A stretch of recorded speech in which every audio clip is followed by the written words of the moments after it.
नमस्कार मित्रांनो, स्वागत आहे माझ्या पुण्याच्या सहकार नगर भागातील नक्षत्र बंगला देशपांडे कुटुंबांचं हे हस्तखेळतं घर आहे. अविनाश देशपांडे एका नामांकित कंपनीत वरिष्ठ अधिकारी, तर सुप्रिया एक गृहिणी. त्यांचा मोठा मुलगा अर्णव इंजिनिअरिंगला होता आणि धाकटी स्वरा नुकतीच 12वीत गेली होती. अर्णव दिसायला हुबेहूब अविनाशची प्रतिकृती, पण स्वरा मात्र वेगळी होती. गोरा रंग, घारे डोळे आणि शांत स्वभाव असलेल्या देशपांडे कुटुंबात स्वरा मात्र सावळी, करारी डोळ्याची आणि जिद्दी स्वभावाची होती. काही दिवसापासून अविनाश आणि स्वरामध्ये छोट्या छोट्या कारणावरून खटके उडत होते. स्वराचं वागणं, तिचे विचार अविनाशला पटायचे नाहीत.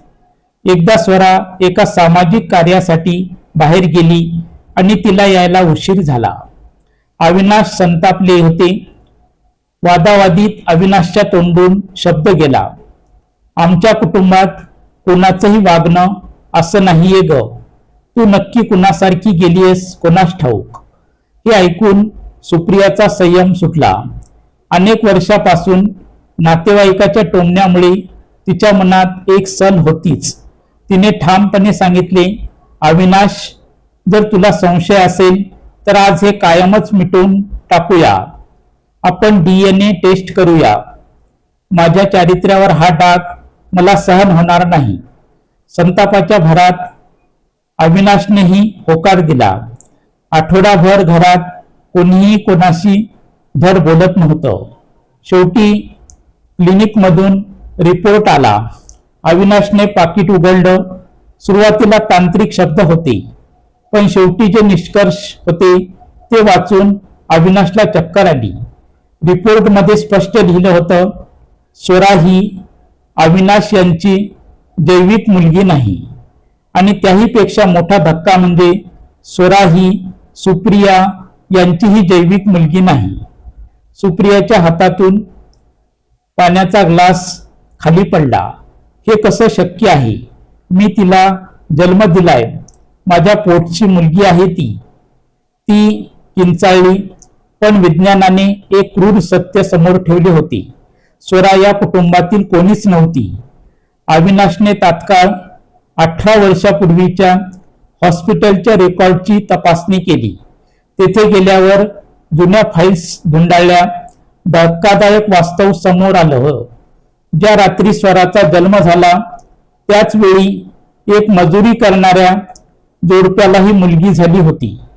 हॉस्पिटलच्या एका शिकाऊ नर्सने घाईघाईत बाळांच्या पायातले टॅग बदलले होते. अविनाशने त्या दुसऱ्या कुटुंबाचा पत्ता शोधला. ते शहर सोडून एका खेड्यात गेले होते. तेथे गेल्यावर त्यांना दिसली आरती, सावळी, पण तिचे डोळे हुबेहूब सुप्रियासारखे होते आणि तिचं हसणं अविनाशच्या आईसारखं होतं. आरती एका झोपडीवजा घरात राहत होती. तिचे वडील मजुरी करायचे आणि ती स्वतः लोकांच्या घरी धुनी भांडी करून आपल्या शिक्षणाचा खर्च भागवत होती. जेव्हा आरतीला आणि तिच्या पालकांना हे सत्य समजलं तेव्हा त्यांच्या पायाखालची जमीन सरकली. आरतीला वाटलं की आता तिची आई, बाबा ज्यांनी तिला वाढवलं तिला परक मानतील. तिकडे स्वरा घराच्या कोपऱ्यात बसून रडत होती. तिला वाटत होतं की ज्या आई बाबावर तिने जीवापाड प्रेम केलं ते आता तिला घराबाहेर काढतील. अविनाशने दोन्ही मुलींना एका ठिकाणी भेटायला बोलावलं. वातावरण अत्यंत जड होतं. आरतीच्या मनात श्रीमंत घराण्याबद्दल ओढ नव्हती, तर तिला भीती होती की तिचे मजूर बाबा आता एकटे पडतील. स्वराला भीती होती की तिची जागा आता हिरावली जाईल. आरतीचे पालन पोषण करणाऱ्या पालकाचे नाव होते विठ्ठल आणि साधना. विठ्ठल एका कारखान्यात रोजदारीवर काम करायचे, तर साधना लोकांच्या घरी धुनी भांडी करायची. त्यांच्या आयुष्यात सुखाचा एकच कवडासा होता, ती म्हणजे त्यांची मुलगी आरती. आरतीला त्यांनी उपाशी राहून शिकवलं होतं. जेव्हा अविनाश देशपांडे त्यांच्या झोपडीवरच्या घरासमोर आपली मोठी गाडी उभी करून आले तेव्हा विठ्ठलला वाटलं की आपल्याकडून काही गुन्हा झालाय की काय. पण जेव्हा सत्य समोर आलं तेव्हा विठ्ठलच्या हातातली पाण्याची घागर गळून पडली. हरवलेले अस्तित्व आणि भीती साधना सुन्न होऊन भिंतीला टेकून बसली. तिच्या डोळ्यासमोर 18 वर्षापूर्वीचा तो दिवस आला. मी हिला 9 महिने पोटात नाही वाढवलं, मग माझ्या अंगावरचं दूध पिऊन ही मोठी कशी झाली. हिच्या पहिल्या शब्दापासून ते पहिल्या पावलांपर्यंत सगळं माझ्या डोळ्यासमोर आहे. मग ही परकी कशी. साधनाचा मेंदू हे स्वीकारायला तयार नव्हता. तिला सतत एकच भीती सतावत होती, श्रीमंत लोक आपली मुलगी घेऊन जातील. विठ्ठलची अपराधी भावना होती. भावना विठ्ठलला स्वतःचीच घृणा वाटू लागली. तो विचार करू लागला, माझ्या रक्ताची मुलगी स्वरा तिथे श्रीमंतीत लोळत आहे आणि मी दुसऱ्याच्या पोटच्या गोळ्याला आरतीला तिथे गरिबीत ठेवलं. तिला धड नवे कपडे देऊ शकलो नाही की सुग्रास जेवण. त्याला वाटलं की त्यांनी नकळत आरतीवर अन्याय केला आहे. त्याला स्वराला भेटण्याची ओढ लागली होती, पण आरतीला गमावण्याची भीती त्यापेक्षा मोठी होती. त्या रात्रीचा संवाद. रात्री झोपडीत कोणीच जेवलं नाही. विठ्ठल साधनाला म्हणाला, साधने, ती लोक मोठी आहेत. आपल्या आरतीला तिथे राणीसारखं सुख मिळेल. तिला हवं ते शिक्षण मिळेल. आपण तिला काय दिलं? फक्त गरिबी आणि कष्ट. आपण स्वार्थासाठी तिचा घास अडवायचा का. साधना रडत म्हणाली, पण ती गेल्यावर मी कुणासाठी जगू. ती रक्ताची नसेल पण माझ्या काळजाचा तुकडा आहे. ती त्यागाची तयारी. अखेर मोठ्या मनाने विठ्ठलने ठरवलं की आरतीला तिच्या खऱ्या आई वडिलांकडे सोपवायचं. जेव्हा ते देशपांडे यांच्या बंगल्यावर गेले तेव्हा विठ्ठलने अविनाशचे हात धरले आणि म्हणाला, साहेब, आम्ही गरीब आहोत पण आमची माया खोटी नाही. आरतीला तुमचं नाव द्या, तिला मोठं करा, पण कधीतरी या गरिबाच्या झोपडीत तिला 5 मिनिटासाठी पाठवत जा. तेवढ्यावरच आमची भूक भागेल. आणि साधनेचा हा साधेपणा पाहून अविनाश आणि सुप्रियाच्या डोळ्यात पाणी आलं. त्यांना जाणवलं की ज्यांनी आपल्या मुलींना स्वराला इतकी वर्ष लाखात वाढवलं त्यांच्यापेक्षा हे लोक कितीतरी मोठे आहेत. ज्यांनी दुसऱ्याच्या मुलीला स्वतःच्या रक्तापेक्षा जास्त जपलं. सत्य समोर आल्यावर आरती सुरुवातीला सुन्न झाली. तिने एका बाजूला तिचे मजूर बाबा विठ्ठल आणि आई साधना यांना पाहिलं, ज्यांच्या हातचे होड तिने लहानापासून पाहिले होते. दुसऱ्या बाजूला अविनाश आणि सुप्रिया होते, जे दिसायला तिच्यासारखे होते आणि तिला सर्व सुखांची स्वप्न दाखवत होते. अविनाश देशपांडे भाऊक होऊन म्हणाले, बाळा आरती, चल, आमच्या घरी तुला जे हवं आहे ते मिळेल. तुला लोकांच्या घरी काम करायची गरज नाही. तू खूप शिक आणि मोठी हो. आरतीने डोळ्यातील पाणी पुसलं आणि अत्यंत संयमाने बोलायला सुरुवात केली. आई, बाबा, अविनाश आणि सुप्रिया यांना उद्देशून, तुम्ही मला जन्म दिला हे विज्ञानाने सिद्ध केलंय. त्याबद्दल मला तुमच्याबद्दल आदरच आहे. पण ज्या आईने स्वतःच्या दुधावर मला वाढवलं आणि ज्या बापाने स्वतः फाटकी बनियन घातली पण मला शाळेचं दप्तर आणून दिलं, त्यांना मी कसं सोडू. कर्तव्याची जाणीव. जर मी आज श्रीमंती पाहून तुमच्याकडे आले तर मी माझ्या संस्काराशी बैमानी ठरेल. ज्या आई बाबांनी मला 18 वर्ष पोटाच्या पोरीसारखं जपलं, आज त्यांना माझी सर्वात जास्त गरज आहे. आता ते म्हातारे होत आहेत त्यांना सोडून जाणं मला कधीच जमणार नाही. स्वराची बाजू तिने स्वराकडे पाहून म्हटलं, स्वराताई गेल्या 18 वर्षापासून देशपांडे कुटुंबांची मुलगी आहे. तिचं प्रेम, तिचं स्थान तिलाच मिळायला हवं. माझं नशीब माझ्या या छोट्या झोपडीतच आहे. आरतीचा हा स्वाभिमानी आणि प्रेमळ स्वभाव पाहून देशपांडे दाम्पत्य थक्क झालं. त्यांना आपली मुलगी सापडली होती, पण ती विकत घेता येण्यासारखी नव्हती. आरतीने ठरवलं की ती विठ्ठल आणि साधना यांच्या सोबतच राहणार, कारण त्यांच्या म्हातारपणाची ती एकमेव काठी होती. पण ती देशपांडे कुटुंबालाही आई बाबा मानणार आणि त्यांच्याशी संबंध जोडून ठेवणार.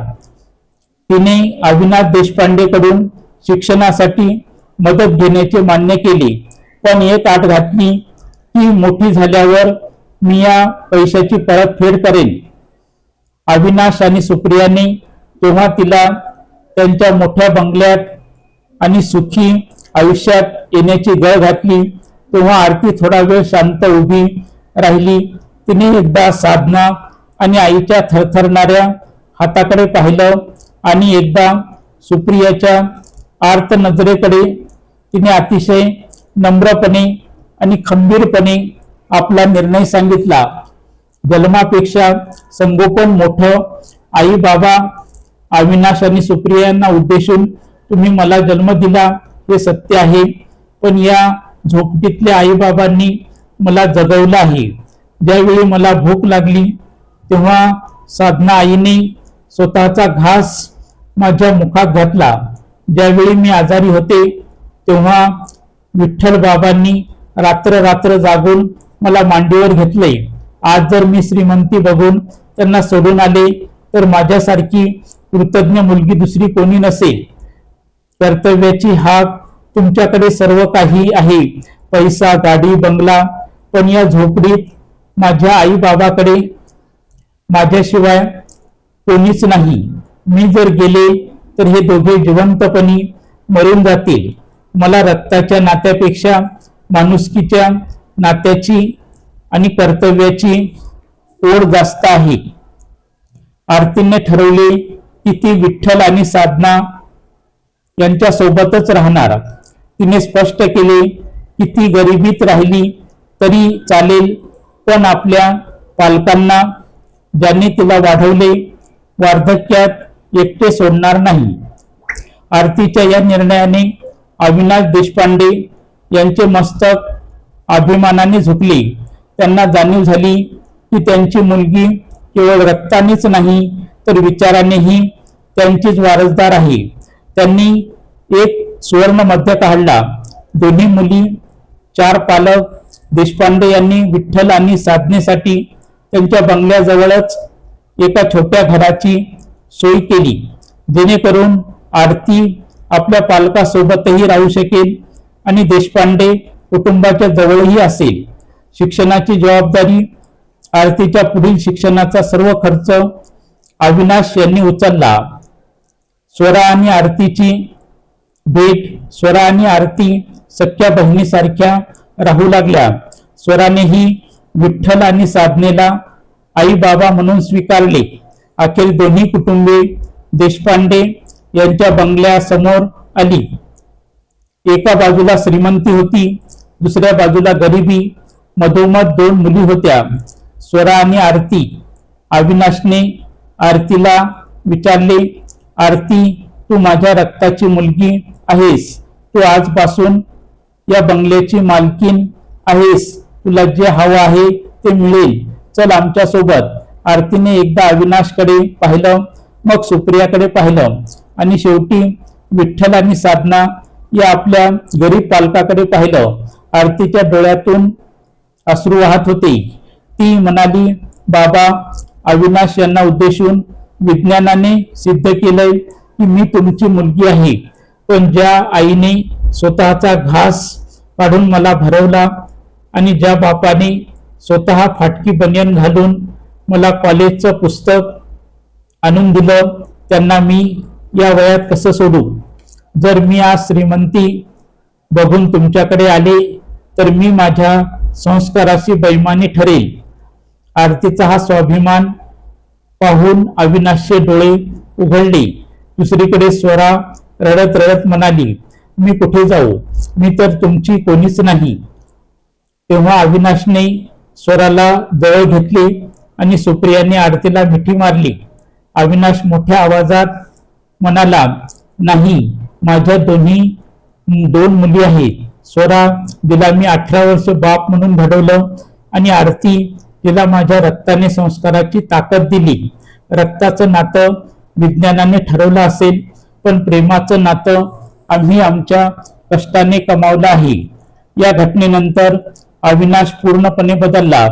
जो माणूस कालपर्यंत रक्ताच्या शुद्धतेचा गर्व करायचा, तो आता माणुसकीच्या नात्याला रुजू लागला. त्याने विठ्ठल आणि साधना यांना आपल्या बंगल्याजवळच एक चांगलं घर दिलं. आरती आपल्या पालकासोबत राहू लागली, पण ती देशपांडे कुटुंबाची ही तितकीच प्रिय लेक बनली. स्वरा आणि आरती आता सख्या बहिणीसारख्या राहतात. अविनाश आता कोणत्याही गोष्टीवर रागवत नाही. त्यांनी ओळखलं होतं की घर हे भिंतीने नाही, तर एकमेकावरील विश्वासाने बनतं. एके दिवशी संध्याकाळी बागेत बसलेले असताना स्वराने विचारलं, बाबा, जर DNA टेस्ट झाली नसती तर? अविनाश हसून म्हणाले, तर मी कधीच समजू शकलो नसतो की माझं हृदय एका मुलीपुरतं नाही, तर 2 मुलीसाठी धडकू शकतं.